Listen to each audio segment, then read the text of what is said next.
Các bạn nhìn này, hôm nay thì chúng ta sẽ đi đến những cái kỹ thuật nâng cao trong phiên bản Photoshop của chúng ta. Chắc chắn là khi mà các bạn học đến đây thì các bạn sẽ phải cực kỳ là chú tâm để chúng ta có những cái kết quả nó tốt hơn. Thì để làm ra một cái chủ đề hôm nay thì thầy sẽ chuẩn bị những cái tư liệu như sau. Thứ nhất là chúng ta sẽ chọn giày. Về giày thì tất nhiên là các bạn sẽ chọn những cái chất liệu giày nó khá là đẹp, nhìn chưa?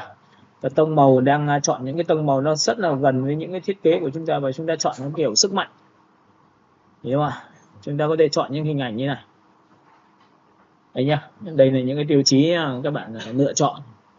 Và các bạn có thể đặt những cái giày chúng ta vào vị trí A, B, C gì đấy tùy các bạn, nhưng mà chúng ta thiết kế poster thì chúng ta có thể làm theo cách như này.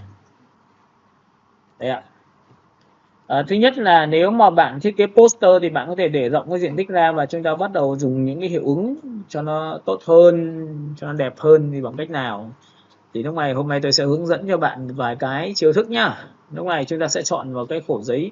Ví dụ nếu mà bạn chọn khổ giấy nằm ngang thì bạn có thể chọn cái này, và giày của chúng ta nằm ở bên này chẳng hạn. Nhìn chưa? Và chúng ta tìm một sự kết nối của nó ra bằng cách nào thì đấy là việc của chúng ta. Thì lúc này các bạn nhìn lên, chúng ta sẽ đưa thẳng trực tiếp cái ảnh này vào trong đây. Cái chiêu thức thì khi mà các bạn làm với những cái này thì các bạn sẽ tưởng tượng rằng sau này nó có thể trở thành một cái banner, một cái nhãn mác, một cái bìa cho poster của các bạn cũng được. Với kỹ thuật, thực ra bản chất của bao bì, nhãn mác hay là cái thiết kế nào đó thì vẫn là chỉ là sắp xếp về mặt hình ảnh, bố cục chữ, và chúng ta làm cho nó đẹp và đầy đủ các tiêu chí nội dung là ok. Nhưng chúng ta mới chỉ dừng lại vấn đề về kỹ thuật và mỹ thuật thôi, còn vấn đề về thương mại và tiếp cận khách hàng thì chúng ta phải xem rằng cái sản phẩm chúng ta đang dành cho ai, đúng không ạ? Và thứ hai nữa là cái sản phẩm chúng ta là cái giá thành là bao nhiêu tiền, và khu vực nào là khu vực mà thực sự mà chúng ta sẽ dành đặt những cái thiết kế banner của chúng ta đặt ở đó. Ví dụ có nhiều bạn làm xong một cái poster thì đặt ở trung tâm thương mại, có những bạn thì đặt ở bến xe buýt, có những người thì đặt ở trong các cửa hàng. Nhưng nhớ một điều rằng đặt ở đâu thì phải có tác dụng đấy. Giống như chúng ta đi câu em, đi câu mà lại thả mồi vào đúng cái chỗ chả có cá thì vứt đi, đúng không em? Có theo câu cả ngày chả bao giờ được. Nên chính vậy mà chúng ta phải nghiên cứu khách hàng là gì, khách hàng ở đâu thì sản phẩm ở đó. Các bạn hiểu cái câu đó không ạ? Bạn phải xác định là khách hàng của chúng ta nó nằm ở chỗ nào. Ví dụ là sinh viên, tất nhiên tôi đến gần trường, tôi sẽ đưa những hình ảnh ra gần trường thì tất nhiên nó sẽ hợp lý hơn. Còn tất nhiên là nếu mà cái giày chúng ta vào thể dục thể thao thì tất nhiên tôi sẽ đến những cái chỗ mà có thể dục thể thao và tôi đặt vào thì có phải nó hợp lý hơn không ạ? Nên đấy là lý do tại sao mà chúng ta phải chọn và nghiên cứu, chứ không phải là vấn đề về kỹ thuật nhá. Ok, với bài này thì chúng ta đi vào thôi. Chúng ta sẽ nhìn thấy rằng là chúng ta sẽ phóng to. Đây là một cái ảnh ở trên mạng mà chúng ta kiếm được, và chúng ta có thể dùng cái công cụ C nhá. Các bạn nhớ nhá, tích đúp vào đây. Tích đúp vào công cụ C là công cụ crop, và chúng ta mở rộng cái khung hình ra để thiết kế một cái banner nó dài hơn, để cho nó có khoảng không diện tích nó lớn hơn. Các bạn nhìn này chưa? Tất nhiên là Tuấn enter thì tất nhiên nó sẽ được như này, nhưng với điều kiện nó xuất hiện ngay. Lý do nó phải mở khóa, còn không mở khóa thì còn lâu mới được không? Loại thứ hai là đối với cái người như này thì làm nào để chúng ta cắt ra, thì nguyên tắc cắt ra thì nó sẽ chủ động hơn việc là không cắt. Nên thường thường chúng ta có thể áp dụng một vài chiêu thức là chúng ta có thể quét qua vị trí của thằng người, và hy vọng rằng nó với cái chiêu thức này nó sẽ chọn được thằng người của chúng ta một cách rất dễ dàng. Nhìn thấy không ạ? Sau khi chọn thằng người xong thì ở đây nó có một cái phần này cho các bạn, đó là gì? Ở đây có một vài cái chỗ nhỏ hơn, nhỏ xíu như này này, các bạn nhìn chưa? Có những cái tiểu tiết quá bé, nhìn thấy bé chưa? Tổng quan thì chọn được rồi, nhưng mà vấn đề là bé như vậy thì chúng ta có thể kết hợp. Ví dụ như chúng ta chọn vào phần Quick Selection Tool, và Quick Selection Tool thì nó có nút cộng và nút trừ, thì giữ phím Alt là trừ thì bạn có thể nào ở trong như này này. Các bạn hiểu cái này tôi chưa? Và tôi giữ phím Alt.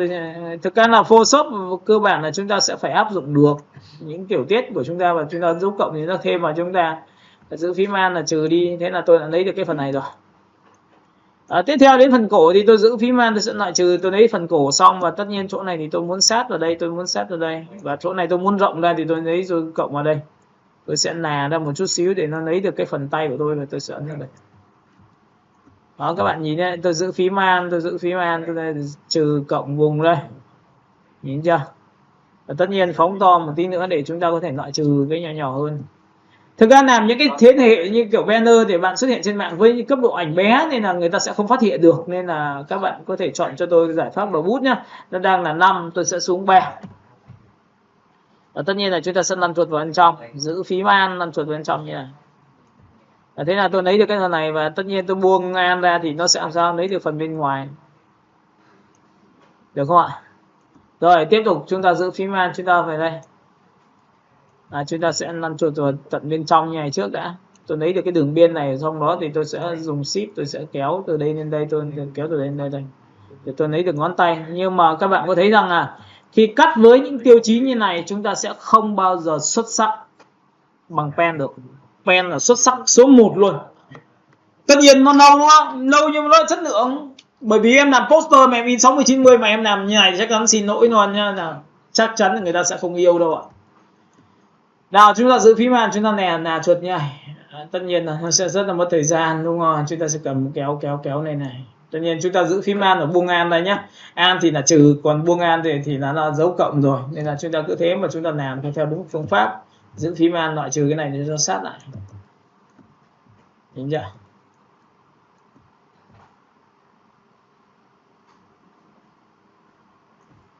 Đó, rồi ok, chúng ta sẽ cầm, chúng ta làm chuột. Cái này thì chúng ta sẽ cầm, chúng ta giữ phím An. Phím An loại trừ. Đấy, loại trừ một lúc xong thì nó cũng sát với cái hình của các bạn thôi. Bản thân thì tôi muốn cắt cái hình này ra thì tôi làm một cái màu nhá. Và cái cách sử dụng nhanh nhất thì là chúng ta sẽ chơi một cái trò như sau, đó là các bạn nhìn này, tôi tích vào đây là mặt nạ, nhìn thấy không? Với cách tích như này thì các bạn sẽ nhìn thấy tôi đã loại trừ toàn bộ tất cả những nền của chúng ta ra, và ở đây thì chúng ta sẽ có một cái phóng to cho các bạn. Và những cái vị trí như này thì bạn có thể trở vào mặt nạ, dùng bút B của các bạn để thu nhỏ đầu bút xuống và có thể chọn một thuộc tính như này nha. Và phần thứ hai nữa là trong quá trình khi cắt thì các bạn để ý cho tôi là bạn có thể tích đúp vào cái mặt nạ này, là tự khắc nó sẽ xuất hiện cho các bạn một cái bảng quản lý lệnh cắt. Nhìn chưa? Chúng ta có rất nhiều kiểu là nền đen. Chúng ta sẽ có những cái lệnh như là nền ghi, nền trắng, nền vàng hay là nền như này, là nhìn chưa? Và cái opacity thì các bạn có thể đẩy cao lên để nhìn thấy những cái điểm của chúng ta. Nhìn chưa? Ở đây thì cái radius chính là cái giá trị về cường độ sức mạnh của nó, là có nghĩa là chọn đúng chính xác hay không. Còn cái smooth này làm nhòe viền, các bạn sẽ nhìn này làm nhòe viền đấy, nhìn chưa? Và cái radius này các bạn đẩy cao lên thì tự khắc sẽ nó bám, nhìn này, nhìn bám chưa? Nó mịn hơn. Tất nhiên mịn hơn thì nó cũng có giá trị của nó thôi, chứ còn nếu mà đẩy hết cỡ như này, đẩy nó lấn vào sâu trong cho các bạn. Feather, con chắc chính là độ tương phản nhá, nhìn thấy chưa? Các bạn có thấy là cắt đường biên tốt chưa? Cái này bạn chỉ cần tăng cái smooth thêm tí nữa thì là cái con chắc nó mạnh lên thì tự khắc là chúng ta sẽ giữ được cái phần của chúng ta thôi. Nhìn nha, kéo về đây nhá, nhìn như vậy, như kéo về đây thì nó sẽ bám sát cho các bạn. Lúc này thì cái hình của chúng ta đã khá là tương đối ổn rồi. Các bạn kiểm tra cho tôi và nó chỉ xuất hiện một vài cái điểm lách nữa là ok. Nào các bạn ấn vào đây cho tôi nhá. Nhìn thấy hình của tôi chưa?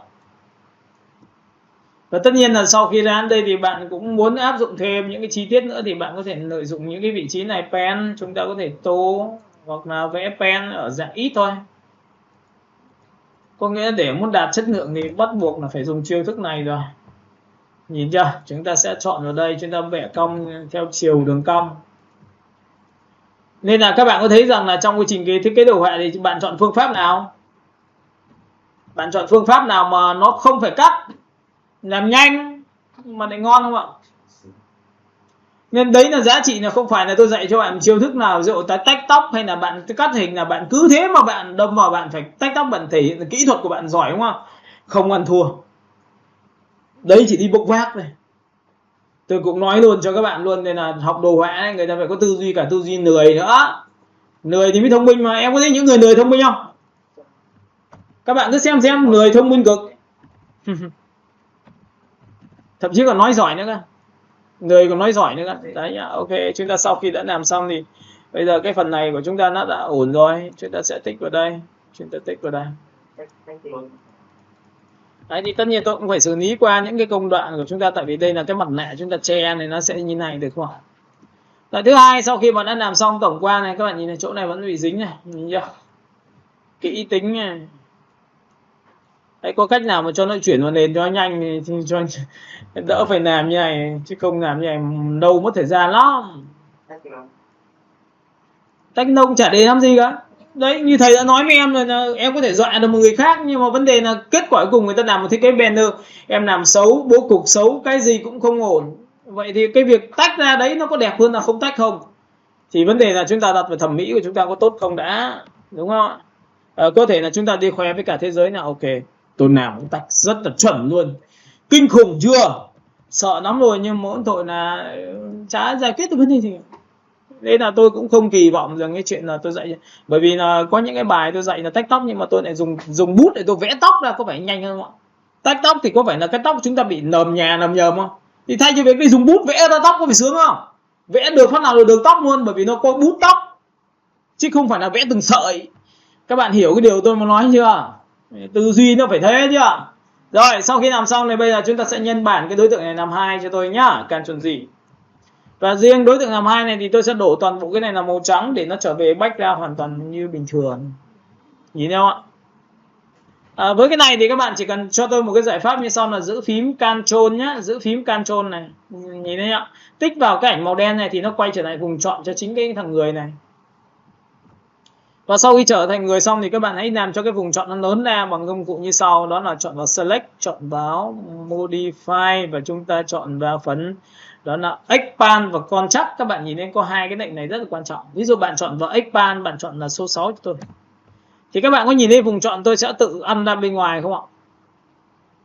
Tỷ lệ cực kỳ đều luôn. Bạn thấy các em dùng pen em ấn Ctrl Enter được không ạ? Cũng được như nhau, bởi vì thực ra cuối cùng nó cũng chỉ đi đến một cái đích là tạo ra một cái vùng chọn to hơn thôi. Các bạn hiểu cái này chưa? Và sau khi làm xong này thì tôi sẽ dùng một cái giải pháp như này cho các bạn, đó là gì? Tôi dùng cái lớp ảnh trên và tôi tắt bỏ, nhìn thấy chưa? Và cái lệnh này người ta có một tiêu chí là người ta chọn vào Edit và người ta chọn vào phần đó là Auto Blend. Đây ạ, chúng ta sẽ chọn vào đây ạ. Cái này nó có tính năng là đắp hình cho các bạn. Bạn thích vào đây và chúng ta sẽ tìm xem nó đắp hình chưa, nhìn thấy mất hình chưa. Có hai phong cách nhá, một là các bạn dùng Shift F5 và Enter. Hai là bạn sẽ dùng cho tôi phương pháp thứ hai này thì nó tự sinh ra một cái layer mới phía trên, và đây là hình này, để kết quả này. Còn đây là cái mà nó sẽ cắt qua đây, và bạn ấn OK cho tôi phát để tự khắc cái hình này biến mất. Ctrl D. Thì giờ chúng ta đã có cái nền, và tất nhiên sau khi đã có nền này tôi được quyền làm gì ạ? Tôi sẽ chọn cho các bạn nhìn thấy có hai giải pháp nhìn nha. Sinh ra, và cái này chính là cái ảnh trên cùng đấy. Ảnh này bây giờ mới cho lên trên cùng. Thì lúc này cho lên trên cùng thì có phải dùng V bạn dịch chuyển ra thoải mái không? Hiểu cái chưa nào? Rồi tiếp theo phần thứ hai, chuột phải chọn vào đối tượng thứ hai. Cái này của các bạn dùng công cụ M và tiếp tục chọn cho tôi một giải pháp bên này và dùng công cụ Shift F5. Và tôi dùng cái thứ hai cho các bạn xem. Đây là dùng Shift F5 thì có nghĩa miền liền. Trời phạm ngày. Và sau khi chọn xong thì cái background tôi đã được mở rộng, tôi cũng chẳng cần phải đổ nữa. Background chọn rồi, cái không gian được rồi, bố cục là bên này được rồi. Và bây giờ nhiệm vụ chúng ta làm thế nào để cho nó đẹp thôi, đúng không ạ? Ok, chúng ta sẽ chuột phải chọn đối tượng. Với cái tiêu chí mà tôi đã sắp xếp ở phần phía dưới thì hai cái đằng ở dưới này thì tôi sẽ ép nó lại thành một luôn, chả cần phải làm gì hết. Ctrl E, được chưa? Và cái thằng người như này các bạn nhìn nhá, chúng ta sẽ phải gẩy sáng cho nó một tí. Để muốn gẩy sáng được thì người ta làm một cách nào? Chúng ta nhân bản đối tượng làm 2 cho tôi. Nhìn nhá. Và cái thứ hai các bạn hãy hòa trộn cho tôi làm sáng ảnh, thì cái đối tượng này tôi sẽ sáng lại, nhìn thấy sáng chưa? Và sau khi đã sáng thì bắt đầu tôi mới thực hiện một thao tác như sau này, nhìn này, đối tượng trên chúng ta sẽ chuột phải chọn là Blending Option. Với cái phần Blending Option thì chúng ta sẽ loại trừ được cái nền màu phần đậm trên cơ thể, trên đối tượng của chúng ta. Chúng ta sẽ nhìn ở đây. Ví dụ, cái màu đậm này nó tượng trưng cho những cái khu vực màu đậm tấm ảnh. Màu trung gian sẽ tượng trưng cho khung màu trung gian của tấm ảnh, và màu sáng tượng trưng cho phần mặt. Nhìn thấy chưa, những cái phần mắt sáng này. Vậy lúc này bạn muốn gẩy sáng thì bạn chỉ cần loại trừ cho tôi màu đen bằng cách bạn cầm màu đen bạn kéo lên. Bạn thấy màu đen nó biến mất chưa? Nhưng tại sao nó bị xâm xám nhỉ? Bởi vì lý do là cái ảnh này tôi đang dùng hòa trộn làm sáng ảnh. Và cái dưới thì tôi muốn để nguyên ảnh gốc. Ảnh gốc nó chính là cái này các bạn. Hiểu cái này chưa? Tôi chỉ áp dụng thằng phía trên thôi. Và lúc này sau khi đã chọn lựa xong, tôi kéo lên một tí nữa, tôi kéo lên tí nữa, và đến cái nơi mà tôi sẽ thấy rằng là cái ánh sáng tôi lấy từ đầu gối đến phần này thì tôi sẽ tách ra. Thì người ta để muốn làm như này thì cái mảng màu nó không đẹp, tôi sẽ tách ra bằng phím An, tôi kéo đây. Các bạn có nhìn thấy không ạ? Tôi sẽ kéo đây. Sau khi mà kéo ổn rồi thì các bạn nhìn này, tôi kéo đây nữa này, ấn OK nhé, cho các bạn xem này, trước sau này, trước này, sau này, các bạn có thấy tất cả phần sáng tôi sẽ tăng lên độ không? Có nghĩa là người ta gọi là gẩy sáng trên đối tượng để làm thiết kế. Và sau khi làm xong tôi lại ép nó thành một bằng Ctrl E, nếu bạn mong muốn được cái điều này. Được chưa? Cấp độ thứ hai nữa là gì ạ? Bây giờ thì các bạn sẽ nhìn thấy một vài cái giải pháp như sau. Cửa sổ E, tôi sẽ chọn cho các bạn một cái phần liên quan đến cái hình, đường line, và trong đây thì có một số cái hiệu ứng mà các bạn sẽ cần nhìn. Đấy, tôi sẽ bật này cho các bạn. Các bạn sẽ nhìn thấy đây là những cái hiệu ứng mà chúng ta có thể làm được không? Nhìn thì ai cũng chả muốn, nhưng mà vấn đề là làm có biết phương pháp này thì hôm nay tôi sẽ hướng dẫn cho bạn một cách làm nha. Được không? Và bản chất cuối cùng là chúng ta vẫn phải hiểu Photoshop là gì thôi, chứ còn hiệu ứng gì tôi cũng biết này. Nhưng hiệu ứng nó phải làm đó cái việc là vẽ ra ứng dụng thực tế, và vẽ ra phải có tiền, chứ còn vẽ không có tiền thì thôi, tóm lại dừng hết. Các bạn hiểu chưa? Hồi xưa đã từng có người bảo là anh vẽ cho em một cái con rồng như bằng bọt bia được không? Mà vẽ được, nhưng tóm lại bạn gửi cho tôi bao nhiêu kinh phí, và không có kinh phí tự nhiên tôi vẽ làm gì, đúng không? Nào các bạn nhìn vào đây. Sau khi đã chọn xong cái này thì chúng ta sẽ có một cái giải pháp tiếp theo nữa là chúng ta sẽ bật cái này lên, và tôi sẽ có một cái ưu đãi độc quyền. OK, Ctrl C. Sau đó thì các bạn sẽ bật cái này lên. Và chúng ta sẽ đánh vào nhá, các bạn nhớ nhá, chúng ta sẽ đánh vào đã. Được chưa? Cấp độ thứ hai của các bạn là gì? Bạn sẽ phải chuẩn bị cho tôi một cái nội dung thứ hai nữa trong cái phần này. Các bạn sẽ có một cái lệnh đó là như này, Ctrl C. Sau đó thì các bạn sẽ tích vào đây và lại Ctrl V. Nhìn chưa? Và tiếp theo nữa là ở đây chúng ta sẽ có một cái lệnh nữa là nội dung của khách hàng người ta sẽ cung cấp cho chúng ta, nên là chúng ta cũng sẽ phải làm hết tất cả những tiêu chí này. Tôi sẽ copy nó, Ctrl A, Ctrl C, sau đó thì sang Photoshop nhá. Được chưa? Và các bạn nhớ một điều rằng là nếu text của chúng ta rơi vào trường hợp như này thì chúng ta chuột phải chọn cả ba cho thầy. Tại vì ba thằng này cùng là một cỡ chữ khác nhau, giống nhau, nghĩ chưa?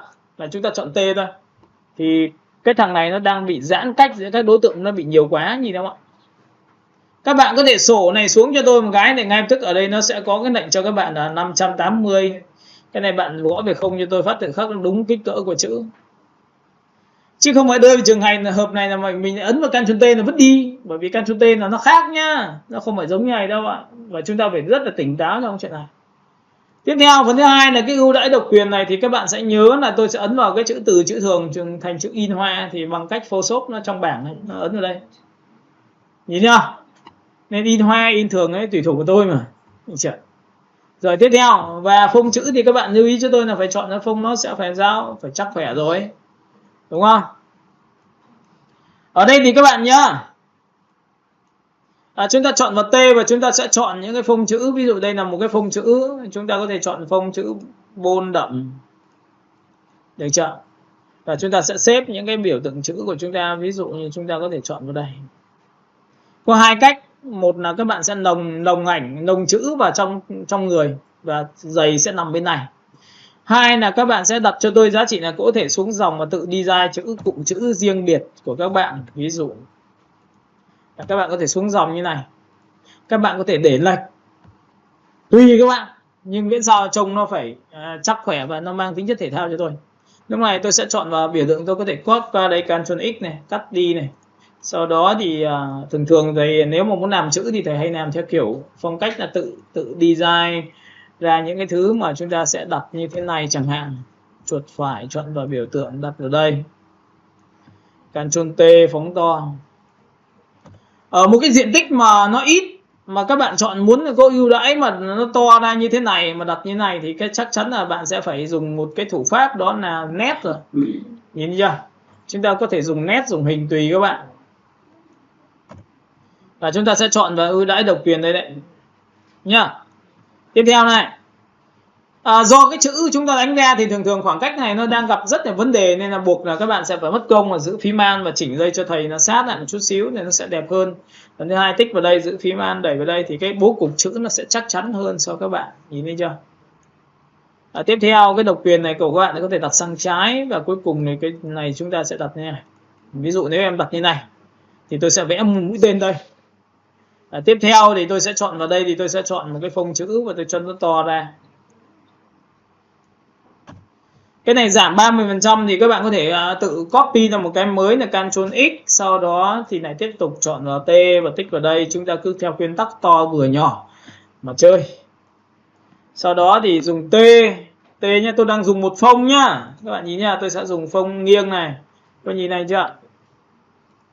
Và tất nhiên là sau khi mà tôi đã đặt xuống đây thì tôi có cái này thì cái biểu tượng text là tôi sẽ làm đây. Các bạn nhìn không? Chả cần phải sắp xếp gì cao siêu cả, chỉ cần sắp xếp to vừa nhỏ và theo đúng trình tự từ trên xuống dưới là đã thấy ok lắm rồi. Chúng ta sẽ chọn vào đây và vị trí đặt xuống dưới một tí nữa, và chúng ta sẽ chọn vào đây. Tôi sẽ đặt cho 3 cái này trạng thái, tôi sẽ cho xuống trạng thái số 2, tầng số 2, còn cái mua ngay này thì tôi sẽ chọn vào số 3. Nhìn chưa? Text chữ này thì tôi sẽ để chữ in hoa, gọi chữ mua ngay, và cái chữ mua ngay thì tôi cũng chọn cho nó một cái phông chữ nó làm sao nó nghiêng ạ, để nó cùng đồng loạt với chúng ta thiết kế. Và toàn bộ cái chữ này thì tôi sẽ chọn một cái chữ nghiêng tiếp theo, nhưng mà dạng nghiêng nét mảnh. Các bạn nhìn thấy nghiêng nét mảnh chưa? Vậy thì chúng ta đã có chính phụ và cùng với cấp của chúng ta rồi. Tiếp theo chúng ta sẽ như nhỉ, chuột phải chọn vào cái này và chúng ta sẽ thu nhỏ xuống nhá. Rồi ok, một thằng. Tiếp theo tích vào đây để chỉnh khoảng cách. Nhớ là chỉnh khoảng cách quan trọng nên là chúng ta sẽ phải chỉnh kỹ cái việc này. Chúng ta xếp chữ, cái này sẽ chọn vào đây, đặt chữ ở đây, ok xong. Được chưa? Cái 30% này tôi cũng sẽ cho sát vào.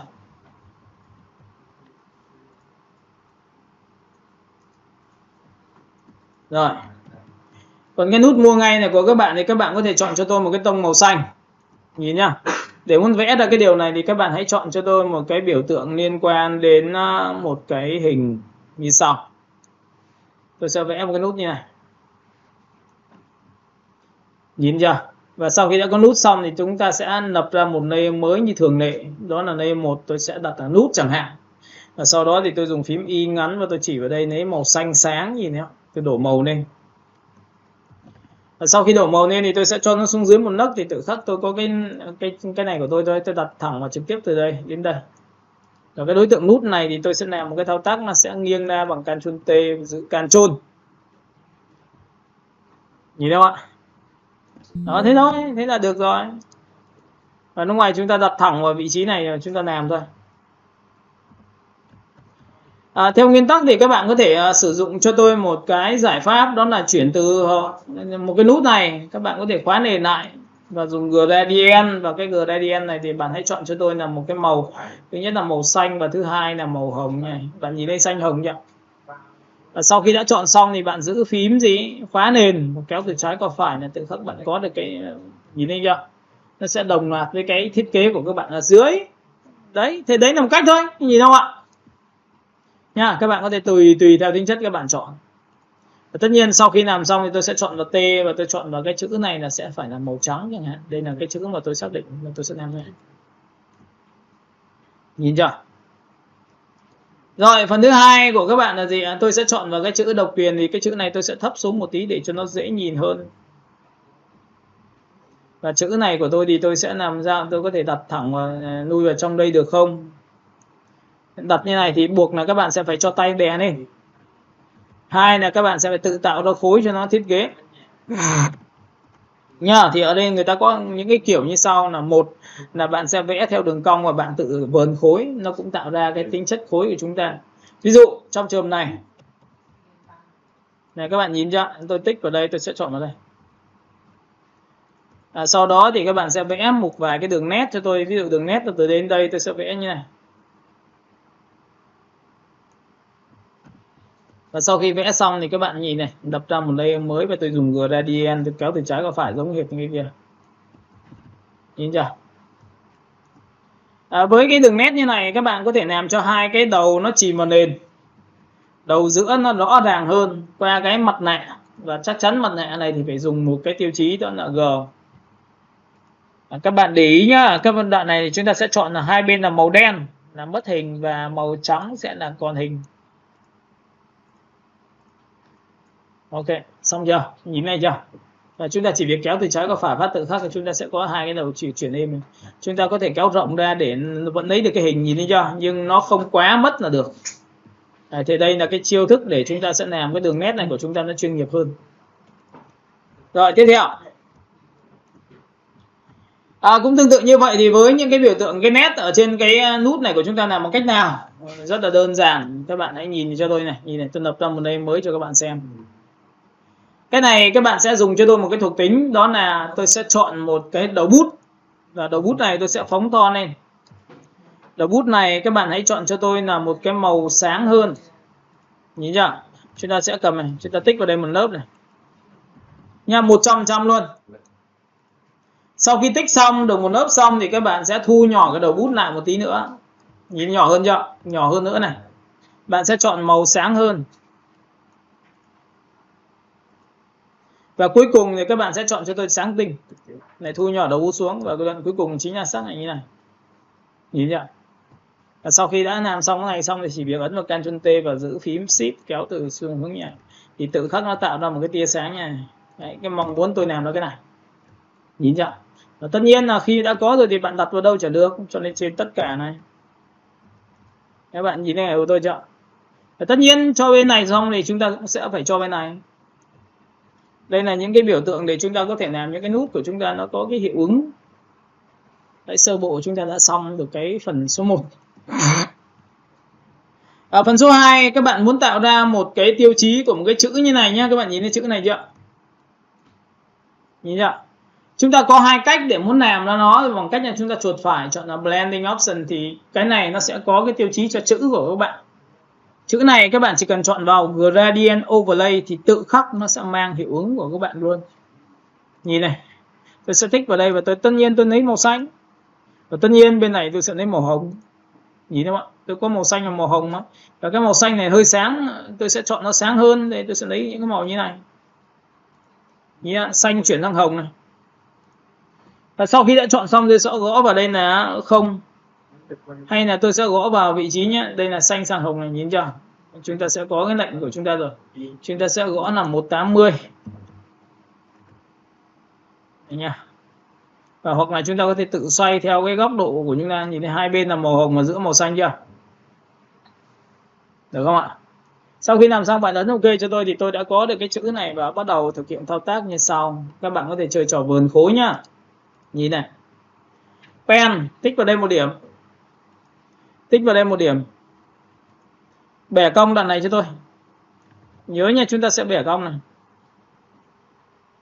Và tất nhiên sau khi bẻ cong đến đây rồi thì tôi sẽ chốt lại đoạn này.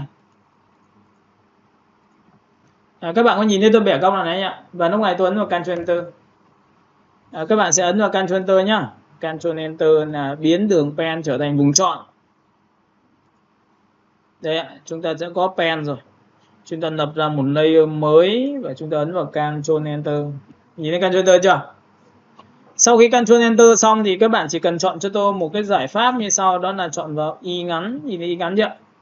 Y ngắn nha, là chọn màu này, chọn đúng chỗ này. Hãy chọn cho màu nó đậm hơn. Và lúc này các bạn chỉ việc tô vào thôi ạ. Tô vào nhá, B này.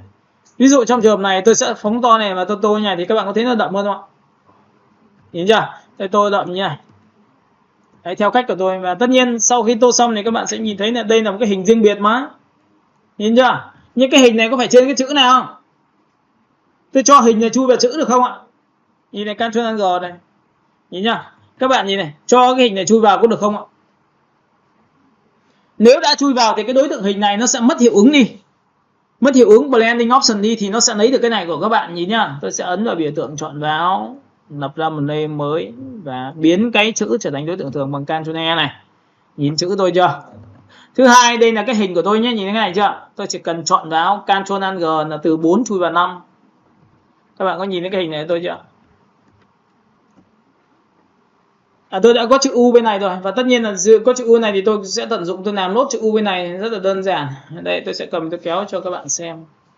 Đấy, thế là tôi đã có hai chữ U, nhìn thấy chữ U khối chưa? Và tiếp theo cái chữ D của các bạn cũng tương tự như vậy. Ví dụ từ đây đến đây thì tôi sẽ chọn là pen, tôi lại đồ tiếp cho các bạn xem nhá. Nhìn chưa? Tôi kéo đến đây. Tôi kéo đến đây và tôi sẽ đi vòng đến đây, đi đến đây luôn. Được chưa? Nhiệm vụ của chúng ta nó chỉ đến đây, Ctrl Enter. Và tất nhiên Ctrl Enter thì tôi vẫn là nằm trên đây này, tôi dùng vuông USB và tôi vuốt như này này, nhìn thấy nhỉ? Tôi vuốt như này. Ctrl D thì các bạn có nhìn thấy không? Tôi đã có chữ D. Và tiếp theo cái chữ E này thì tôi chỉ cần chọn là pen, tôi sẽ tích vào đây một điểm. Tôi sẽ tích vào đây một điểm. Tôi sẽ tích vào đây một điểm. Và cái này thì các bạn sẽ đẩy cái này lên cho tôi. Ctrl Enter và B. Chúng ta sẽ tô nha. Nhìn nhá. Tô này. Ctrl D. Các bạn có nhìn thấy cái chữ tôi chưa? Xong rồi. Chữ tôi gồm hai phần. Một là toàn bộ tất cả những dạng bóng. Đây là bóng đấy. Có nhìn cái bóng tôi chưa? Và loại thứ hai là chỉ có gì ấy? Chỉ có cái chữ thôi ở dưới thôi. Và tất cả những cái phần này nếu mà bạn cảm thấy mà nó chưa được đủ sáng hay là đủ đậm ấy thì bạn có thể chọn cả hai cái này lên cho tôi và giảm độ opacity đi vừa phải thôi. Như này. Tiếp theo phần chữ của chúng ta là cái gì? Là cái phần này đúng không? Nếu bạn chưa thấy là nó đủ bắt mắt thì các bạn có thể ấn vào Ctrl G lần thứ hai, Ctrl G lần thứ hai nhá. Hai cái layer này. Nhìn chưa? Và cái layer trên này tôi sẽ chọn là hòa trộn làm sáng ảnh như này thì có phải cái chữ tôi sẽ sáng lên một độ không?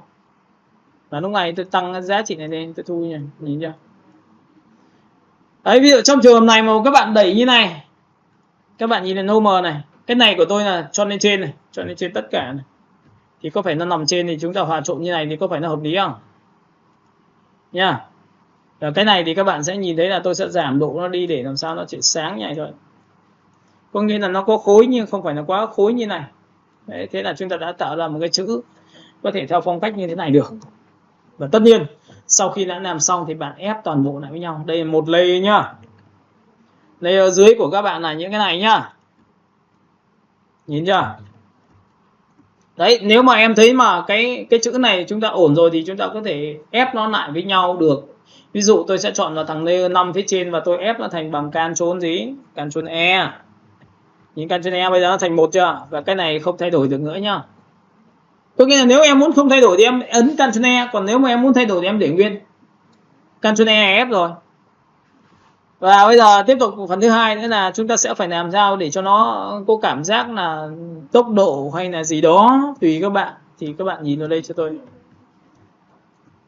Trong trường hợp này thì các bạn sẽ làm một cái thao tác là tôi sẽ lấy một cái bút bê, và bút bê lúc này thì mọi người hãy chọn cho tôi một cái bút hình tam giác. Cái này cực kỳ nhiều kỹ thuật luôn. Nhìn này. Việc đầu tiên để muốn tạo ra một cái bút tam giác thì chúng ta sẽ làm sao? Chúng ta sẽ chọn là pen, chúng ta tích vào đây một điểm, tôi tích vào đây một điểm, tôi tích vào đây một điểm, và tôi tích vào đây một điểm. Nhìn thấy ngay của tôi chưa? Cái này là tạo ra đầu bút dạng hình những viên đá bằng tam giác với nhau. Các bạn có thể có một viên đá thật. Còn tôi làm viên tam giác nha. Tôi ấn vào Ctrl Enter. Đầu tiên thì tôi sẽ chọn cho nó một cái màu ghi sáng. Đổ màu nhá. Nhìn chưa? Tiếp tục thứ hai tôi sẽ chọn cho nó một cái màu như sau, tôi lại chọn là pen và tôi tích vào đây một điểm, tôi tích vào đây một điểm, và tôi tích vào đây một điểm, tôi tích vào đây một điểm. Tôi ấn vào Ctrl Enter. Lúc này tôi sẽ để làm màu ghi hơn, nhẹ hơn. Tôi lại đổ màu vào chính cái hình đấy. Nhìn nhá.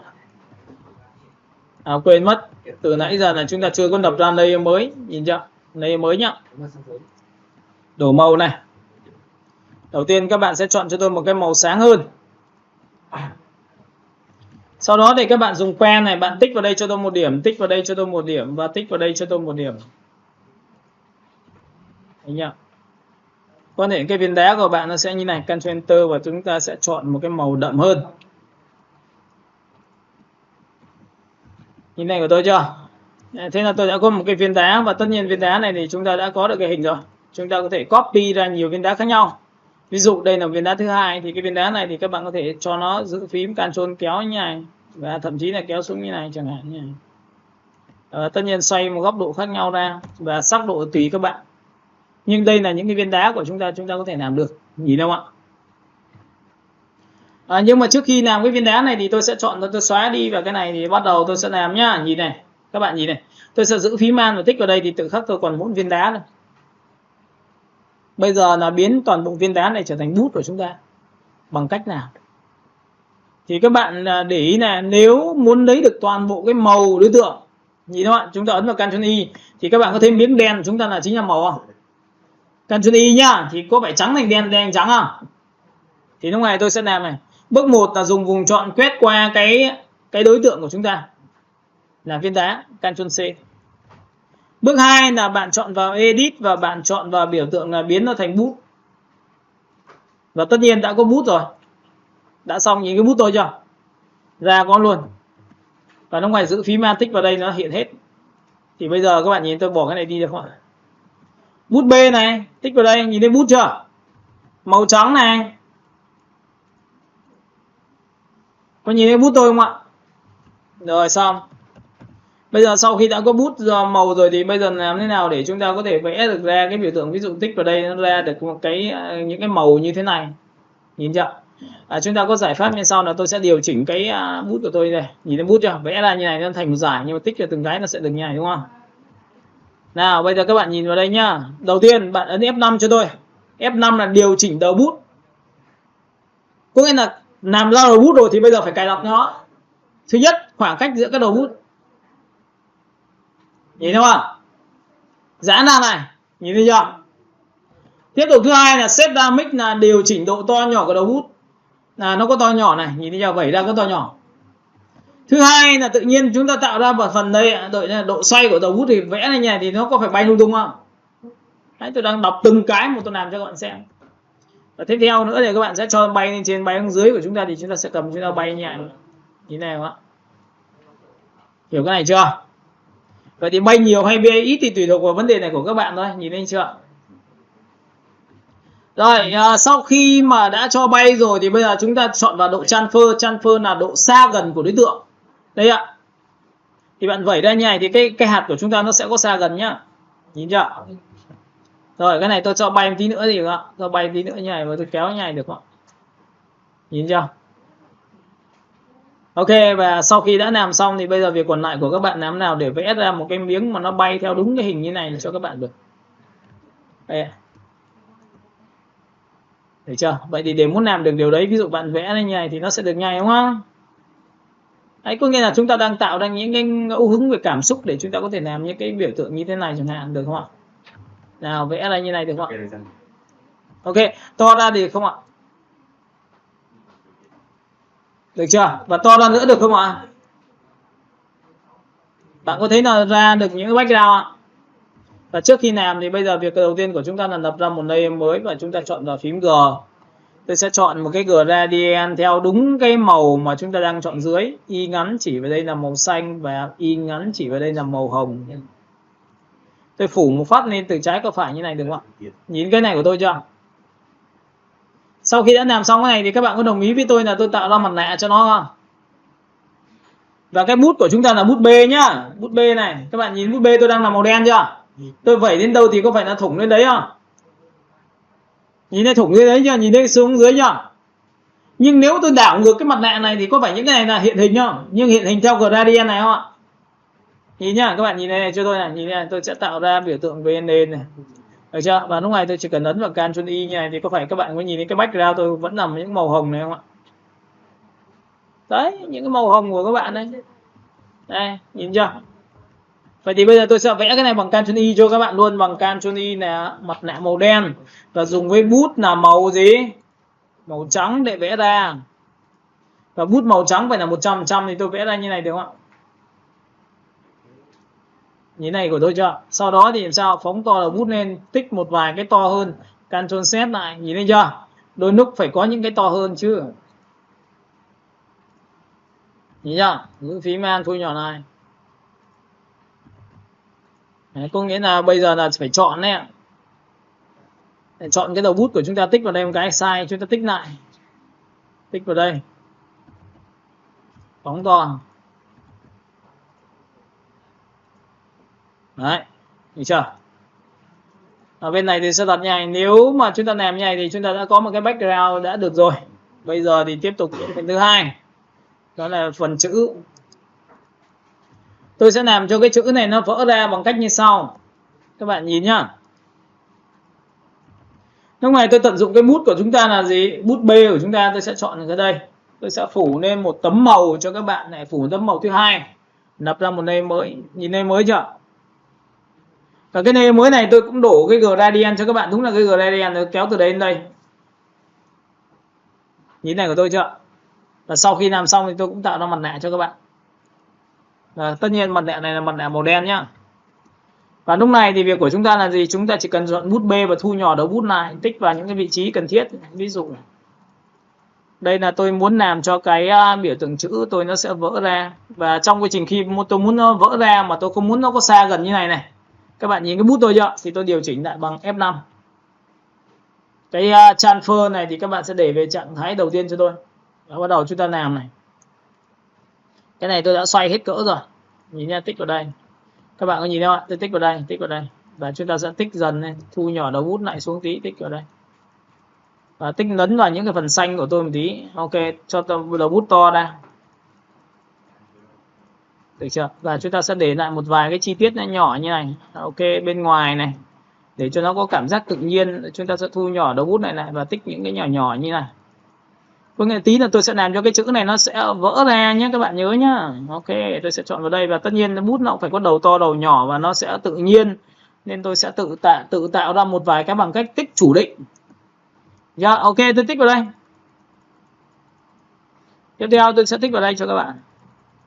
Được chưa? Và tất nhiên cái chữ cuối cùng thì tôi cũng sẽ phải cho nó vỡ ra một tí để cho nó sẽ hợp lý hơn. Ok, tạo vào đây. Đó, thì các bạn sẽ nhìn thấy là cái hình của tôi đã được ăn hình với cái đối tượng của chúng ta, và chúng ta có thể tích lại một vài cái nhỏ nhỏ này nữa. Nhìn thấy là tích ra ngoài, đây là bút thường thôi, nhìn chưa? Nhìn này chưa? Và sau khi đã làm xong thì kết quả cuối cùng bây giờ chính là làm đến chữ. Chữ là cuối cùng. Chữ này là số 5. Và đã là nguyên tắc thì hình vỡ ra thì nhá, cái này bay ra thì có phải cái chữ này sẽ bị mất hình không? Đúng chưa? Cái này vỡ bay ra thì cái chữ này phải mất hình đúng không? Thì chúng ta mới tạo ra một cái mặt nạ, và đây là mặt nạ màu trắng. Thì dùng với cái bút đầu tiên của chúng ta là bút màu đen, và bút màu đen cũng phải là cái bút vừa rồi ấy. Các bạn nhìn thấy bút B của tôi nha, nhìn chưa? Và bạn tích vào đây cho tôi thì có phải chỗ này nó sẽ bị mất hình không? Nó sẽ phải mất những cái đường biên như này đúng không các bạn? Nguyên tắc là chúng ta sẽ phải mất đường biên như này, và chúng ta cũng mất đường biên như này. Chúng ta thu nhỏ đầu bút xuống, chúng ta sẽ tích một vài cái điểm này, các bạn nhìn thấy không? Cái phím A của chúng ta sẽ bị mất như này. Chúng ta sẽ đặt vào đây một vài chỗ, tôi sẽ làm mất như này được không ạ? Chỗ này tôi sẽ làm mất hình đi. Và nhớ là đừng bao giờ để những cái đường biên còn nguyên dạng chữ Y nhá. Nhìn chưa? Đường biên mà rõ ràng chữ Y này là không được, chúng ta sẽ cho nó vỡ như này. Ok, chúng ta sẽ tích như này. Tiếp theo chúng ta sẽ tích như này.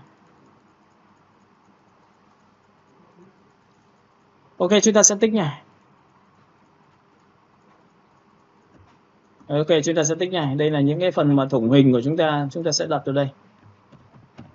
Các bạn có nhìn thấy không ạ? Có nghĩa là hình mà đã được vỡ ra thì các bạn có thể làm theo đây là một phương pháp thôi. Sau khi đã làm xong thì chúng ta có thể quay trở lại cái vùng chọn cho chính cái chữ đó. Nhìn thấy quay trở lại vùng chọn chính cái chữ chưa? Mình có thể đổ thêm một cái màu nữa. Đổ thêm màu nữa là gì ạ? Chúng ta lập ra một layer mới và chọn sẵn trực tiếp từ cái bút Y này, chọn vào cái màu nền này nhá. Đổ màu này. Nhìn chưa? Và cái màu này chắc chắn xuống dưới rồi. Nhìn xuống dưới chưa? Chúng ta dùng cái V chúng ta kéo ra đây. Có hiểu cái kéo ra đây để làm gì không ạ? Để cho tạo ra một cái bóng đổ để nó cho khẳng định về cái phần chữ của chúng ta. Và tất nhiên cái màu này thì các bạn hãy chọn cho tôi multi. Và multi xong thì các bạn sẽ phải làm cho tôi thao tác là sao? Chỉnh vào đây. Được chưa? V đẩy sang đây cho tôi một tí và dịch chuyển bằng tay. Thấy chưa?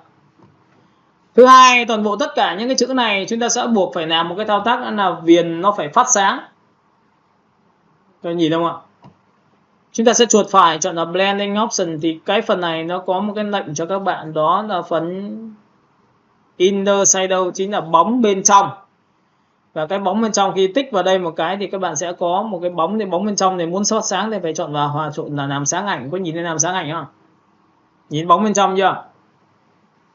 Và tất nhiên là khi bóng bên trong thì các bạn sẽ cầm kéo này cho tôi thì tự khắc nó sẽ có, và đây là chính là phần bóng giữa của chúng ta sẽ cho nó sáng lên nhiều hay ít thì tùy thuộc cái này, đúng không? Nào size nó rộng nào tí nữa, cái này các bạn sẽ kéo lên đây cho tôi nhìn em bắt sáng này chưa, hiểu cái này của tôi chưa? Và sau khi đã làm xong thì các bạn muốn cho bắt sáng nhiều hay ít thì lên tùy thuộc cái của mình, cho mình ấn OK như này là mình đã có được cái hiệu ứng rồi. Tiếp theo những cái biểu tượng này của các bạn là cái bút của các bạn nhé, bạn có thể ấn vào Ctrl G làm lớp nữa và dùng hòa trộn làm sáng ảnh cho tôi để làm sao cho cái này nó đúng là bắt mắt như này, nhìn chưa? Nó có hai lớp mà, lớp 1 lớp 2 mà. Tiếp theo cái background này của các bạn thì bạn nhìn chưa? Chúng ta có thể ấn vào Ctrl G lần thứ hai nó sáng hơn một độ, và tất nhiên hòa trộn cho nó bằng cái lệnh gì, nhìn chưa? Có nghĩa là chúng ta đang tạo ra những cái ngẫu hứng về thể thao thì chúng ta có thể làm theo phương pháp như này, được chưa? Rồi bây giờ thì cái phần chữ tiếp theo nó của các bạn là cái chữ độc quyền này, bạn chọn lên trên cho tôi cái. Với cái chữ này thì các bạn sẽ áp dụng cho tôi mấy cái hiệu ứng như sau, là chuột phải chọn là blending option. Phần này thì các bạn nhớ cho tôi là gradient overlay chúng ta đã được học rồi, thì đây chúng ta có thể thêm thắt như sau nhá. Nhìn này, đầu tiên bạn muốn có cho nó một cái bóng bên trong thì bạn tích vào đây cho tôi, và tất nhiên tôi sẽ chọn vào inner shadow thuộc dạng bóng nó nhỏ hơn. Tiếp theo bạn sẽ chọn cho tôi một cái biểu tượng liên quan đến viền trong và viền ngoài. Ví dụ bạn chọn vào style thì tự khắc là sẽ có hiệu ứng có sẵn, còn cái bóng đây này, viven này chính là bóng bên trong này. Cái này là bạn chọn in là bên trong, còn nếu bạn chọn out thì là ra ngoài. Có nhìn chỗ này chưa? Và tất nhiên là bạn có thể trở về trạng thái đó là gì, reset default thì nó sẽ như này, đúng không? Nhưng mà tôi chọn vào đây này, bóng bên trong in này, out ra ngoài này, nhìn chưa? Và tôi sẽ tăng cái giá trị này lên, đó là gì, size nó lớn hơn như đó. Tiếp theo là sau khi đã làm xong cái này thì các bạn có thể chọn vào biểu tượng nõm vào trong hay nõm vào ngoài tùy thuộc các bạn. Ví dụ chọn vào inner là bên trong, cái này bạn chỉ cần chọn cho tôi tím như này thôi và chọn vào multi thôi thì các bạn sẽ nhìn thấy cái chữ tôi nõm xuống. Nếu mà chúng ta làm kỹ này nhá, màu đậm hơn này và ánh sáng này, các bạn nhìn chưa? Đấy thì tùy thuộc theo tính chất, ví dụ như là cái này không đẹp thì mình có thể để dạng như anh. Sau đó mình có thể chọn một cái chốc, cái chốc của chúng ta là cái viền, và cái viền này cũng là bóng trong hay bóng ngoài. Ví dụ in là bên trong, còn out là ra ngoài, thì tôi tăng cái giá trị này lên cho các bạn. Ở cái viền này thì các bạn hãy chọn cho tôi một cái màu, ví dụ như là màu trắng chẳng hạn. Nếu thích màu trắng thì sẽ dùng như này, còn nếu không thích màu trắng thì mình có thể dùng cái dạng gì, gradient. Nhớ gradient chưa? Thì gradient của bạn này, bạn bảo là thầy ơi em muốn là thích theo cái phong cách mà chọn vào đây rồi chọn vào màu xanh, sau đó tích vào đây này chọn vào màu hồng để theo đúng đồng bộ về thiết kế thì có được không ạ? Nhìn này chưa? Và sau khi tôi đã chọn xong thì tôi đã làm cho các bạn xem là cái viền tôi có thể to ra, ví dụ như này chẳng hạn, được chưa? Và sau khi đã có viền xong thì tôi có thể tự chọn nó một cái drop shadow, chính là bóng đổ, tích vào đây. Bóng đổ tôi sẽ đẩy xa ra, đậm hơn này, đẩy xa ra này. Nhìn chưa? Và tất nhiên là sau khi đẩy xa ra thì cái chữ chúng ta cần phải thay đổi, thì một là bạn sẽ chọn vào gradient overlay để chọn một cái màu. Cái màu này các bạn có thể thay thế bằng cách là màu nó sáng hơn. Ví dụ tôi tích vào đây một điểm, tôi sẽ chọn cho nó sáng hơn bằng cách tôi tích vào đây. Các bạn sẽ nhìn thấy cái màu xanh nó sáng hơn, và màu này thì chúng ta sẽ chọn là sáng hơn nữa như này. Tôi có hai loại màu như này. Nhìn chưa? Và sau khi đã chọn màu xong thì các bạn nhớ là trong phần này nó có phần gì inner shadow vừa rồi tôi vừa nói cho các bạn, thì có phải nó sẽ tạo này không? Đây là bên trong. Nếu tôi chọn màu sáng như này thì có phải là bóng bên ngoài không? Và phải chọn hòa trộn là gì? Và cái này thì các bạn tăng cái giá trị này lên để làm sao tăng cái viền sáng của cái chữ lên. Nhìn tôi chưa? Và tất nhiên là lúc này cái hiệu ứng của bạn phải điều chỉnh lại. Ví dụ drop shadow hơi đậm, kéo tí cho nó bớt đậm đi. Cái viền của chúng ta là chốc, nhìn đúng không ạ? Chúng ta sẽ cho 5 hay là 7, chúng ta sẽ chọn vào đây. Tiếp theo cái bóng này của các bạn này, nhìn thấy bóng này chưa? Bóng này nó đang là màu trắng và màu đen này. Màu đen này thì các bạn sẽ giảm cái màu đen này đi để nó hơi có bóng thôi, chứ nó không phải nó có bóng mãi, nhìn thấy chưa? Đó, và sau khi đã làm xong thì bạn có thể new cái file này lại, style, new style mới lại.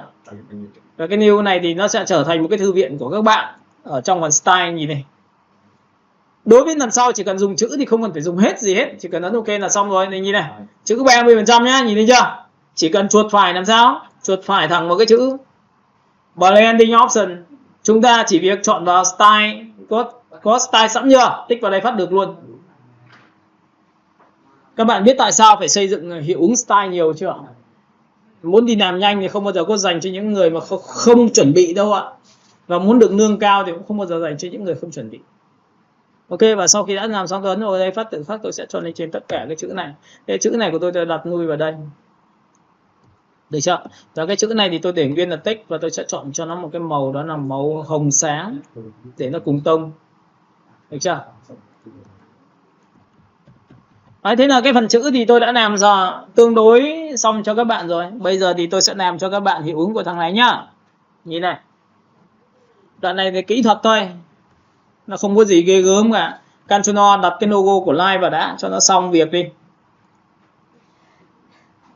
Làm việc ấy, đọc đến đâu làm được đến đấy, chả phải gì phải suy nghĩ. Ấn Enter lấy logo luôn. Logo Live này các bạn đi trên mạng search logo PNG cho tôi. Nhưng có một số logo là không có cái background, không nền như này đâu.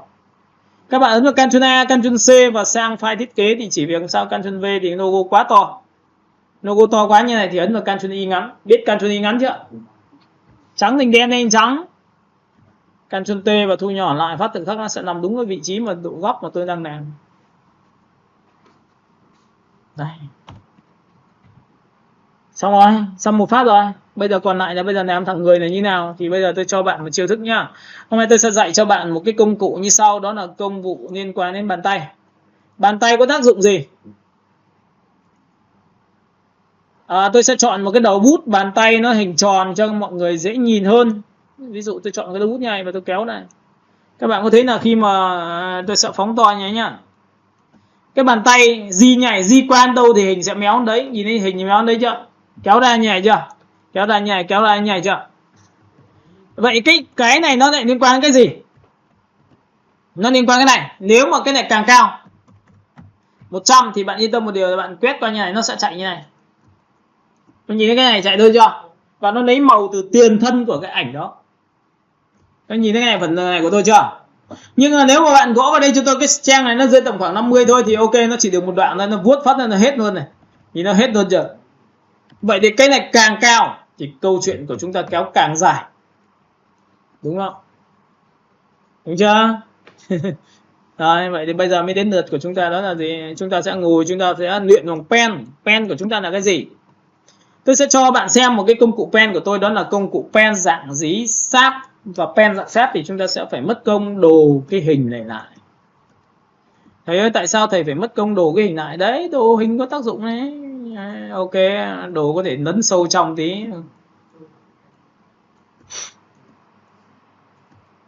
Đồ này dễ quá, đồ không cần chính xác thì nó làm gì, đúng không? Ok, chúng ta sẽ chọn vào đây, vòng lên đây, đi vào mặt người, đi vào phần tóc. Đấy, ví dụ đây là cái bút của tôi. Và sau khi làm xong thì các bạn nhớ cho tôi là tôi sẽ làm cho nó mất màu. Nhìn thấy không? Và cái viền này nó rất là hay ở chỗ là tôi sổ xuống, tôi chọn vào đây là nét tròn. Đấy, cho các bạn xem phóng to lên. Ctrl cộng nhé. Nhìn chưa? Và tôi tăng cái đầu bút này lên tí được không ạ? Có nhìn thấy cái tròn tôi chưa? Rồi ok. Và sau khi đã có chấm nét đứt này thì tôi mới chơi một cái trò như sau là tôi giữ phím Alt, tôi sẽ làm sao tích vào đây một phát. Chỉ còn mỗi cái chấm thôi. Và cái chấm này đang là màu gì?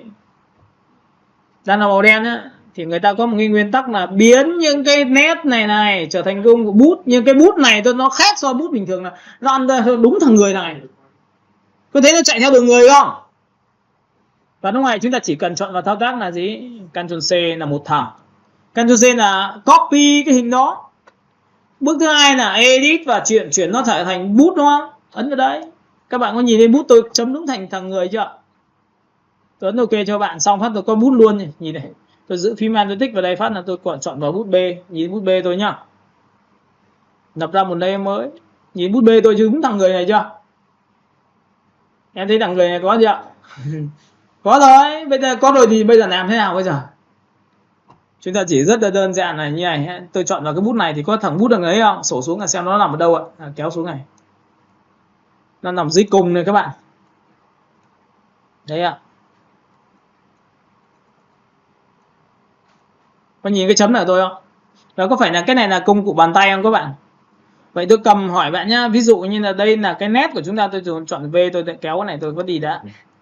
Phóng to cái này đi. Phóng to cái này đi, nó vứt đi ạ.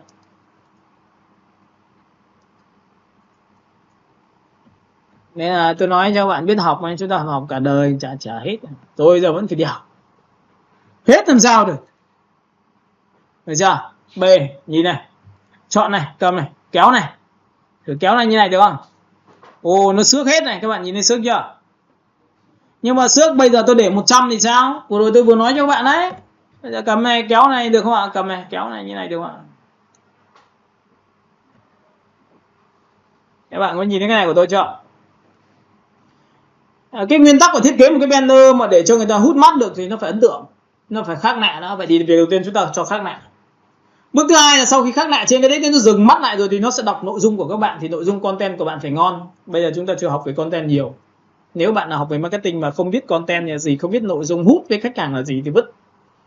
Hiểu cái này chưa? Sau đó thì người ta từ trên cái cơ sở đấy người ta mới đưa ra một cái giải pháp, đó là gì? Kêu gọi cái hành động, đưa lại truyền tải cái thông điệp của các bạn là gì. Vậy thì các bạn có thấy là nếu làm như này thì nó có mượt không? Nó không mượt đúng không? Này, cái này nó còn kinh khủng này, nó cầm này, nó kéo này được cơ. Chứ đâu có phải là một cái đâu ạ. Thấy chưa? Ok, Ctrl Z lại. Nhưng lúc này thầy sẽ phải lập ra một layer mới, bởi vì nó không muốn ảnh hưởng đến cái hình chính.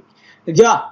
Và lúc này các bạn sẽ nhìn thấy trong cái phần này tôi sẽ có một cái phần on layer. Nhìn thấy on layer chưa? Chọn công cụ bút này nhá. Bàn tay này phải chọn on layer thì mới có tác dụng. Còn không ấn vào đây thì tuyệt đối là không áp dụng được. Lúc này chúng ta sẽ chơi một cái trò như sau là tôi chọn là pen, tôi tích vào đây một điểm.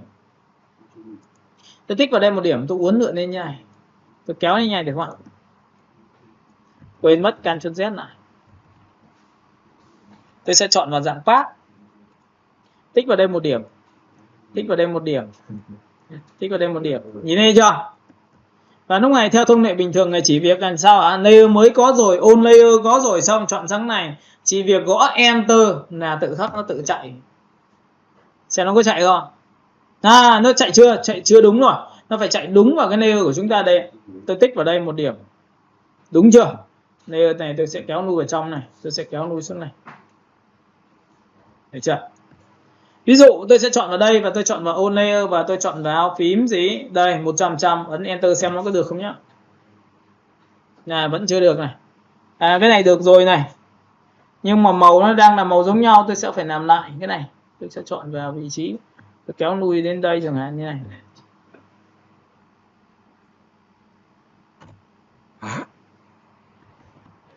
Nào, pen.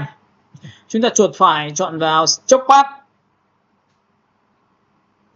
Cũng có thể là chúng ta sẽ bị ngược đấy, nhưng là chúng ta cứ chọn vào stroke path này đã, và sau đó thì tôi sổ xuống thì có cái hình bàn tay. Nhìn chưa? Đúng cái hình này chưa? Tôi thử ấn OK xem được không? Các bạn có nhìn thấy cái hình này của tôi chưa?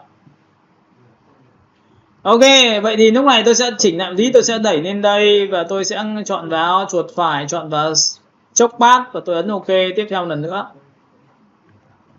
Nhìn chưa? Chuột phải chọn vào stroke path nhá. Và sau đó ấn OK. Các bạn có nhìn thấy nó sẽ ăn như thế này không? Vậy thì có nghĩa là cái này nó sẽ đi từ gì? Trong ra ngoài hay từ ngoài vào trong? Các bạn nhìn thấy con này của tôi chưa? Tôi sẽ chọn vào vị trí, tôi kéo vào đây, Ctrl Z lại. Ctrl D, các bạn sẽ chọn cho tôi từ ngoài vào như này nhá. Được chưa? Và sau đó chuột phải chọn là stroke path này. Thử lại một lần nào. Đây, chuột phải chọn vào biểu tượng stroke path. Sau đó chọn vào đúng đường. Lê đúng chưa? Chọn vào đây. Không thì các bạn có thể dùng thẳng trực tiếp bằng tay cũng được nhá. Enter. Chắc có lẽ là ngược lại, đúng rồi. Pen. Tích vào đây một điểm, tích vào đây một điểm. Kéo ra như này đi. chuột phải, chọn vào Stroke Path, chọn vào biểu tượng của cái bàn tay. Nhìn chưa? Hay không thì thầy sẽ dọn vào chính cái bút bê đấy và thầy sẽ kéo như này cũng được. Chúng ta vuốt tay cho nó thuận tiện tí, nhìn nhá. Và sau khi mà đã vuốt được như này xong thì các bạn sẽ quay trở về cái định dạng cho thầy, đó là gì ạ? Chúng ta sẽ chọn thuộc tính, đó là filter, chọn vào công cụ đó là liquify, có nghĩa là cái này là nắn điểm để cho nó đều hơn đấy. Các bạn tích vào đây thì nó sẽ chui vào cho các bạn có nhìn này chưa? Phóng to này.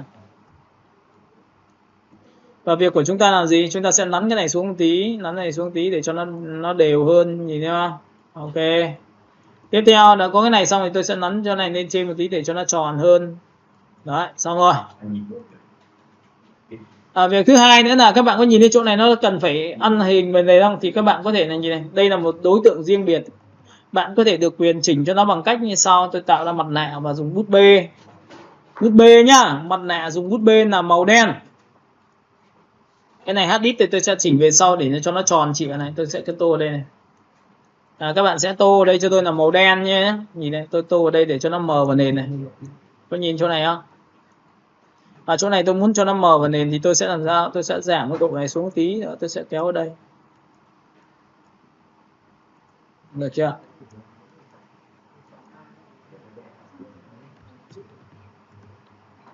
Nhìn chưa? Và chỗ tay này thì tôi sẽ làm sao cho nó thò ra chẳng hạn như này. Đó.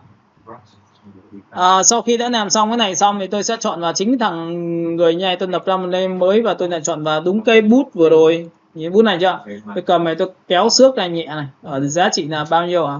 Trang này tôi chỉ đặt là khoảng 80% thôi. Để nó tạo ra vết xước trên tóc. Nhìn này chưa? Các bạn có thể chọn vào đây nhá, kéo này. 80 thế hơi to thì các bạn có thể chọn cho tôi là 50. Và chúng ta cầm, chúng ta kéo đây. Đây tôi kéo cho các bạn xem này, kéo này, nhìn chưa? Cho lên trên tất cả và chúng ta sẽ làm cho nó xước ra như vậy được. Rồi tiếp theo này, sau khi đã làm xong được cái vị trí của phần phía trên, các bạn nhìn cái này chưa? Bạn có thể được quyền chỉnh màu cho tôi B. Để chúng ta chỉnh vào đây cho nó mờ dần phía trên đi để cho nó đỡ bị tranh chấp này. Được chưa? Chỗ này chúng ta sẽ cho nó mờ đi này. Đó. Và việc còn lại của các bạn là bây giờ chỉ cần kiếm cho tôi một cái đôi giày cuối cùng, đó là chính là cái này.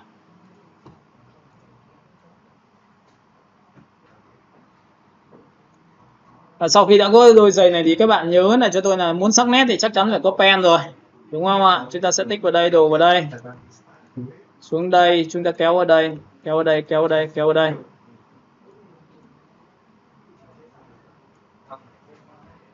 Ok, chúng ta sẽ bẻ cong theo chiều đường cong, chúng ta tích vào đây, tích vào đây.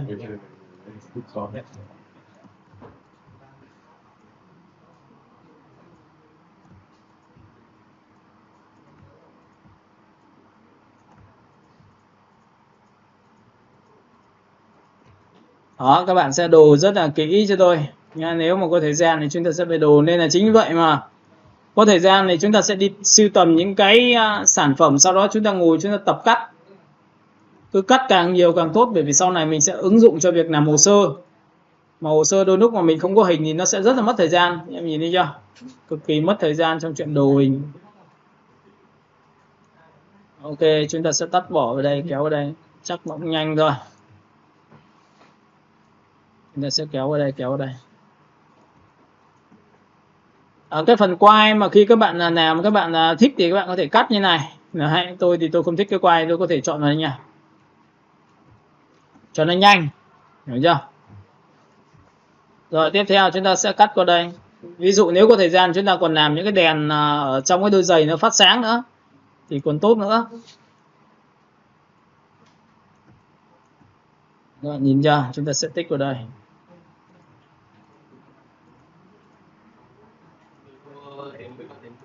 Chúng ta sẽ tích vào đây, tích vào đây.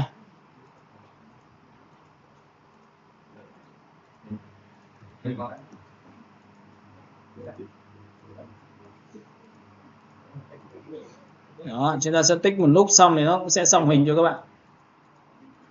Ctrl nhá.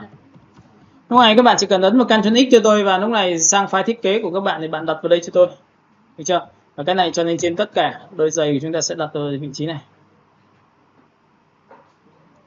Yeah. Sau khi làm xong thì các bạn sẽ chọn những cái biểu tượng này, có thể là hòa trộn overlay xem được không? Nhìn overlay chưa? Chúng ta sẽ chọn vào cái thứ hai của chúng ta, đó là gì? Tích vào vị trí thứ hai là cái này. Chuột phải 12 nhá. Chúng ta chọn vào overlay tiếp theo này. Nhìn chưa? Tôi có thể để overlay này. Và tiếp theo là cái giày này của các bạn thì các bạn có thể làm cho cái thao tác là Ctrl G và xoay lên một góc độ nên ok, đặt lên trên này cho tôi, nhìn chưa? Ctrl T và thu nhỏ lại một tẹo nữa. Và lúc này thì các bạn chỉ cần chỉnh cho nó sáng lại bằng Ctrl G là một nấc này, chọn hòa trộn làm sáng ảnh này. Và sau khi làm sáng ảnh thì chúng ta sẽ loại trừ này, ví dụ cái cấp độ này tôi sẽ chọn là sáng vừa thôi. Nhìn chưa? Thứ hai, sau khi làm xong chỉ cần vẽ cho tôi một cái biểu tượng là một cái tròn ở dưới đây này. Cái này dùng Shift F6 làm mềm vùng chọn, sau khi vẽ đặt là 10. Và tất nhiên là dùng Y ngắn để chọn đúng cái màu nền dưới rồi. Lập ra một layer mới và đổ màu. Lúc này thì tôi đã đổ màu xong cái hình rồi, nhìn chưa? Nhưng cái này thì màu thì phải là multi thì nó ra được cái màu bóng của đối tượng được. Nhìn không ạ? Sau khi làm xong thì cái này nó gần thì rõ, xa thì mờ, thì chúng ta chỉ cần chọn vào cái này, chọn mặt nạ, chọn gradient đen trắng. Cái này làm thì chúng ta cứ phải thuộc được những cái lệnh mà thầy đã dạy cho các bạn rồi, các bạn cứ làm như này thì nó sẽ nhanh hơn rất là nhiều. Nhìn chưa? Sau khi đã làm xong tổng quan toàn bộ đối tượng thì đến đoạn cuối cùng chính là đoạn nhấn nhá về thiết kế, có nghĩa là tạo ra độ tối cho không gian của thiết kế của các bạn, thì buộc là chúng ta phải lập ra một cái gradient. Nhìn nào? Và với gradient này nó là trong suốt này, nhìn thấy chưa? Điểm này này nó đều là màu tím, bên này là màu 0% này. Nhớ không? Và thứ hai là sau khi đã chọn xong này thì bạn hãy chọn cho tôi thuộc tính nhá, nhìn ấn ok này. Có nhìn lên đang là từ trái phải không? Sổ xuống chọn hình tròn. Nhìn thấy tâm sáng nằm đây chưa? Reverse là đảo ngược thì đậm ra ngoài và sáng vào trong. Và lúc này chúng ta tăng cái giá trị này lên cao tí. Nhìn này chưa? Tâm sáng em đã có rồi. Bây giờ cái màu này của bạn thích màu tím không? Hay là cần phải là màu đậm hơn tí nữa? Thấy đậm hơn tí chưa? Và sau khi đã có cái này xong thì bạn hãy chọn cho tôi thuộc tính là hòa trộn short line hoặc overlay. Nhìn này trước sau này. Đẩy sâu cái này đi cho tôi một độ. Nhìn thấy không ạ? Và nếu mà cần phủ lên một cái bề mặt ở phía trên cùng một lần nữa thì bạn có thể làm được nha. Đây, với cái cách này thì các bạn sẽ xây dựng một cái thiết kế cho về giày. Và tất nhiên là ở đây thì chúng ta có quá nhiều những cái hiệu ứng các bạn có thể tham khảo, hoặc thậm chí là bạn có thể lấy những cái đường line bạn vẽ ra như thế nào đó thì cũng có thể được. Ở dưới đây thì nó có rất nhiều tiêu chí, và tất nhiên là ở bút của chúng ta thì nó còn một cái tiêu chí cuối cùng nữa. Đây này, các bạn nhìn này, F7 tôi cho các bạn xem một cái bút nữa nhá.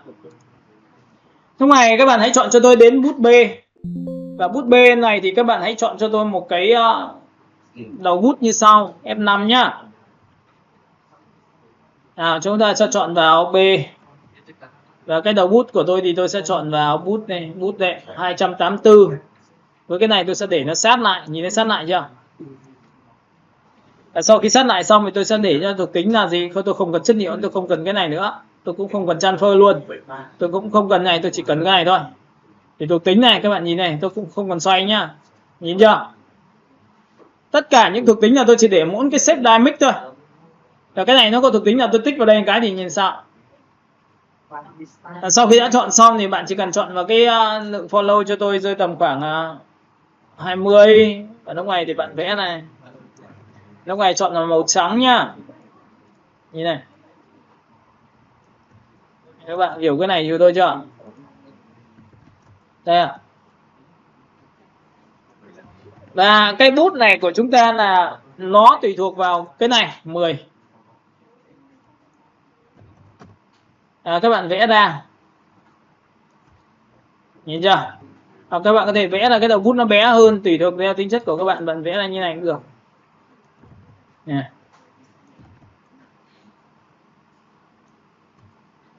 Tất nhiên là nó là bút thì mình được quyền làm sao chọn là pen, tích vào đây một điểm, tích vào đây một điểm này, tích vào đây một điểm này, tích vào đây một điểm này và tích vào đây một điểm luôn, nhìn chưa?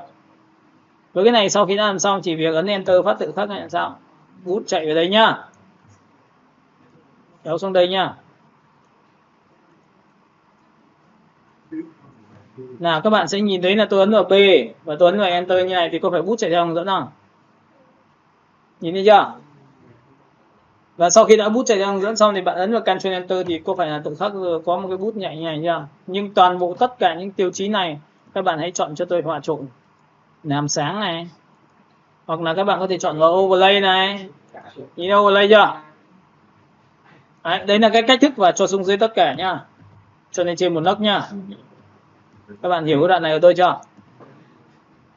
Ok, vậy thì thầy đã hướng dẫn cho các bạn về thiết kế một cái giải pháp cho cái vấn đề về làm giày thể thao. Ở đây thì nó có mấy cái hiệu ứng, tất nhiên nếu mà muốn chỉnh đẹp thì chắc chắn là chúng ta phải mất thời gian, đó là một làm vỡ hình, hai là bút xước và ba là bút chạy theo đường dẫn của các bạn như thế này, nhìn thấy chưa? Ok, bây giờ thì thầy sẽ gửi cho các bạn một số cái tài liệu các bạn có thể làm ở đây, cắt trước, sau đó để bạn có thể luyện tập sau khi mà xem cái video này của thầy sau nha.